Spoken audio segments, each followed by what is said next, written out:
আসসালামু আলাইকুম। আমি Mohammad Masudul Hasan refrigeration work Comilla city. তো আমি একটা কমপ্লেইন পাইছি যে কাস্টমার ফোন দিছে যে এটা ঠান্ডা হইতেছে না, ফ্রিজটা হচ্ছে ওয়ালটন। আমি দেখাইতেছি, আগে এদিকে দেখাও, একটু অ্যাম্পিয়ারটা দেখাও।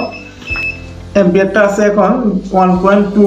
হ্যাঁ, আমরা কম্পিউটার লাগাই নিয়েছি। আচ্ছা, তো এখন ফ্রিজটা কিন্তু চলতেছে, রান করতেছে, কিন্তু যে ডিপচাতে যে প্রেশারটা হওয়ার কথা, এই প্রেশারটা আমরা পাইতেছি না, হাই প্রেশারটা।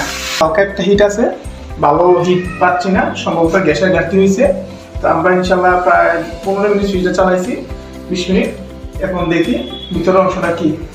এটা হচ্ছে ওয়ালটনের মার্সেল, একই প্রোডাক্ট মার্সেল।